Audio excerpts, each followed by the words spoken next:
ഒരു മകനു വേണ്ടി തൻ്റെ ജീവിതം തന്നെ മാറ്റിവെച്ച അച്ഛൻ, ആ അച്ഛൻ്റെ സ്വപ്നങ്ങൾക്ക് വേണ്ടി പോരാടിയ മകൻ, ആ അച്ഛൻ്റെയും മകൻ്റെയും ജീവിത പോരാട്ടങ്ങളുടെ കഥ അറിയേണ്ടത് തന്നെയാണ്. ക്യാമറൂൺകാരനായ വിൽഫ്രഡ് എന്ന സോക്കർ കോച്ചിനും അൾജീരിയൻകാരിയായ ഫെയ്സെ ലെമാരി എന്ന ഹാൻഡ്ബോൾ പ്ലെയറിനും ഇന്നേക്ക് 26 വർഷം മുമ്പ് ഒരു ഉണ്ണി പിറന്നു. അങ്ങ് ഫ്രാൻസിലെ ബോണ്ടി എന്ന ഗ്രാമത്തിൽ. ഒരു നിർധന കുടുംബമായിരുന്നു വിൽഫ്രഡിൻ്റേത്. എങ്കിലും തൻ്റെ മകന്റെ ഒരു സ്വപ്നത്തിനും അയാൾ ചങ്ങലയിട്ടില്ല. അവൻ ആഗ്രഹിച്ചതൊക്കെ അവൻ എത്തിച്ചു കൊടുത്തു. അവന് വേണ്ടതൊക്കെ വേണ്ടതിലധികം അയാൾ വാങ്ങി നൽകി. താനുണ്ടില്ലെങ്കിലും ഉറങ്ങിയില്ലെങ്കിലും തൻ്റെ മകൻ പട്ടുമത്തയിൽ കിടന്നുറങ്ങണമെന്നും വിഭവസമൃദ്ധമായ ഭക്ഷണങ്ങൾ കഴിക്കണമെന്നും അയാൾ ആഗ്രഹിച്ചു. അയാൾ ഒരു കുറവും വരുത്തിയില്ല. അവന് വേണ്ടി അയാൾ പകലന്തിയോളം അധ്വാനിച്ചു.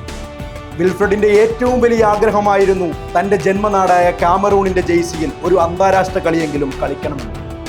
എന്നാൽ അയാളുടെ ജീവിതത്തിലുടനീളം അതൊരു നടക്കാത്ത സ്വപ്നമായി അവശേഷിച്ചു. എന്നാൽ തനിക്കു നേടാൻ കഴിയാത്തതൊക്കെയും തൻ്റെ മകനിലൂടെ നേടിയെടുക്കണമെന്ന് അയാൾ ദൃഢപ്രതിജ്ഞ ചെയ്തു. പിച്ച് വെക്കാൻ തുടങ്ങിയപ്പോഴേ അവന് ഫുട്ബോൾ വാങ്ങി നൽകി. ആ കൊച്ചു കാലുകൾ കൊണ്ടതിനെ ഉരുമ്മി നടന്നു. ആ കാലുകൾ ഇന്ന് അല്പം കൂടി വലുതായി. അവന് പ്രായം 6 ആയി. ഉരുമ്മിയ സ്ഥാനത്ത് നിന്ന് അവന്റെ കാലിൽ നിന്നും വെടിയുണ്ടകൾ പോലുള്ള ഷോട്ടുകളാണ് എത്തുന്നത്.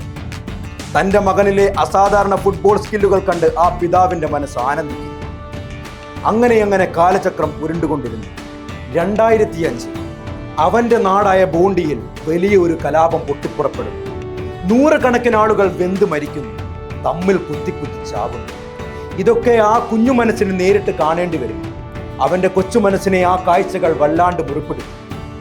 എന്നാൽ ഒരു നിമിഷം പോലും തളർന്നിരിക്കാൻ ആ അച്ഛൻ അവനെ അനുവദിച്ചില്ല. അവനിലെ ഫുട്ബോളറാകണമെന്നുള്ള അടങ്ങാത്ത ആഗ്രഹത്തെ ഉത്തേജിപ്പിച്ചുകൊണ്ടേയിരുന്നു. നിരന്തരം മകനെയും കൂട്ടി അയാൾ ഫുട്ബോൾ മത്സരങ്ങൾ കാണാനായി. അവന്റെ ഏറ്റവും ഇഷ്ടതാരങ്ങളായ തിയറി ഹെൻറിയെയും സിനദിൻ സിദാനെയും അയാൾ തൻ്റെ എല്ലാ പ്രതിസന്ധികളെയും തരണം ചെയ്തുകൊണ്ട് നേരിട്ട് കാണിക്കുകയും സംസാരിക്കാനും കൂടെ നിന്ന് ചിത്രങ്ങൾ പകർത്താനുമുള്ള അവസരങ്ങൾ ഒരുക്കുകയും ചെയ്യും. അയാൾ ഒരു വല്ലാത്ത പിതാവ് തന്നെയാണ്. തൻ്റെ മകനു വേണ്ടി ഏതറ്റം വരെയും പോകുന്ന ഒരു അച്ഛൻ. അങ്ങനെ അവൻ AS Bondy, INF Clairefontaine തുടങ്ങിയ ക്ലബ്ബുകളിലൂടെ വളർന്ന് മൊണോക്കോയുടെ റിസർവ് ടീമിലേക്ക്. ഓട്ടത്തിലെ അസാധാരണ വേഗതയും ഡ്രിബ്ലിംഗിലെ മികവും പാസിംഗിലെ കൃത്യതയും അവനെ വളരെ വേഗത്തിൽ ജനശ്രദ്ധ ആകർഷിച്ചു. പതിയെ കാമറൂൺ ദേശീയ ടീമിൽ കളിക്കണമെന്ന ആഗ്രഹത്തിന് മുട്ടിട്ടു. എന്നാൽ കാമറൂൺ ദേശീയ ടീം ആ മകനെയും അച്ഛനെയും അപമാനിച്ചു. ദേശീയ ടീമിൽ പരിഗണിക്കണമെങ്കിൽ കോഴപ്പണം നൽകണമെന്ന് ആവശ്യപ്പെട്ടു. കരഞ്ഞ കണ്ണുകളും താഴ്ത്തിയ ശിരസുമായി അവന് അധികകാലം ജീവിക്കേണ്ടി വന്നില്ല. ഫ്രാൻസിന്റെ ദേശീയ ടീമിലേക്ക് അവന് ക്ഷണം ലഭിച്ചു. അവരുടെ 10ാം നമ്പർ ജേഴ്സിയും അവന് നൽകി.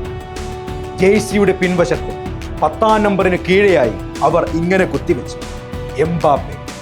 അതെ, ഇത്രയും നേരം ഞാൻ പറഞ്ഞുകൊണ്ടിരുന്നത് കാലിൽ നിറച്ച വെടിക്കോപ്പുകളുമായി ഫുട്ബോൾ മൈതാനങ്ങളെ വിറപ്പിക്കുന്ന ഫുട്ബോൾ മാന്ത്രികൻ കീലിയൻ എംബാപ്പയുടെയും അവനു വേണ്ടി തൻ്റെ ജീവിതം തന്നെ മാറ്റിവെച്ച അവൻ്റെ പിതാവ് വിൽഫ്രഡ് എംബാപ്പയുടെയും ജീവിത കഥയാണ്. പിന്നെ നടന്നതൊക്കെ ചരിത്രമല്ലേ, എല്ലാവർക്കും അറിയാവുന്ന ചരിത്രം. തൻ്റെ 18ാം വയസ്സിൽ 2018 ഫ്രാൻസ് ദേശീയ ടീമിന് വേണ്ടി ലോകകപ്പ് നേടുന്നതിൽ ഏറ്റവും വലിയ പങ്ക് വഹിച്ചത് എംബാപ്പയായിരുന്നു. ലോകകപ്പിൽ ഗോൾ നേടുന്ന ഏറ്റവും പ്രായം കുറഞ്ഞ വ്യക്തി എന്ന റെക്കോർഡും അദ്ദേഹം സ്വന്തമാക്കി. ആ ലോകകപ്പിലെ ഏറ്റവും മികച്ച യങ് പ്ലെയറിനുള്ള ഫിഫ അവാർഡ് നേടി കാമറൂൺ ഫുട്ബോൾ അധികാരികൾക്ക് മുമ്പിൽ അവൻ തലയെടുപ്പോടെ നിന്നു. മധുര പ്രതികാരമായത് മാറി. ഈ സമയത്തു തന്നെ 180 ദശലക്ഷം യൂറോ പ്രതിഫലമായി വാങ്ങി അദ്ദേഹം PSG ചേക്കേറുന്നുമുണ്ട്. 2022 ലോകകപ്പിലും മിന്നും താരമായി മാറിയ എംബാപ്പയുടെ ഫുട്ബോൾ ജീവിതം ഇനിയും തുടരുകയാണ്. തൻ്റെ മകന്റെ വളർച്ച പിന്നിൽ നിന്ന് കണ്ട് ആ പിതാവ് ആനന്ദിക്കുന്നുണ്ടാവും. അവനു വേണ്ടി ജീവിച്ച ആ മനുഷ്യനു വേണ്ടി അവൻ ഇന്ന് പൊന്നുകൊണ്ട് തുലാഭാരം തൂക്കുന്നുമുണ്ട്. ആ പിതാവ് അതിനേക്കാൾ അർഹിക്കുന്നുമുണ്ട്. കുരങ്ങൻ എന്ന വംശീയ അധിക്ഷേപത്തെ പോലും അവനിലെ മനോവീര്യത്തെ ലവലേശം തകർക്കാനായിട്ടില്ല. ഇന്നും വർത്തമാനകാല ലോക ഫുട്ബോളിലെ 1ാം നമ്പർ താരം അവൻ തന്നെയാണ്. ഒറ്റപ്പേര്: കീലിയൻ എംബാപ്പെ. ഇനിയും എത്രയോ ത്രസിപ്പിക്കുന്ന പ്രകടനങ്ങൾ നാം അയാളിൽ നിന്നും കാണാനിരിക്കുന്നു. ഫുട്ബോൾ മൈതാനങ്ങളിലെ ഇടിമുഴക്കം ഇനിയും വെടിക്കോപ്പുകളുമായി കാത്തിരിക്കുകയാണ് ഗോൾ പോസ്റ്റിലേക്ക് തുരുതുരാ നിറയൊഴിക്കാൻ. ആ അച്ഛനും മകനും വലിയ മാതൃകകളാണ്, നമ്മുടെ ജീവിതത്തിലേക്ക് പകർത്താൻ കഴിയുന്ന വലിയ മാതൃക.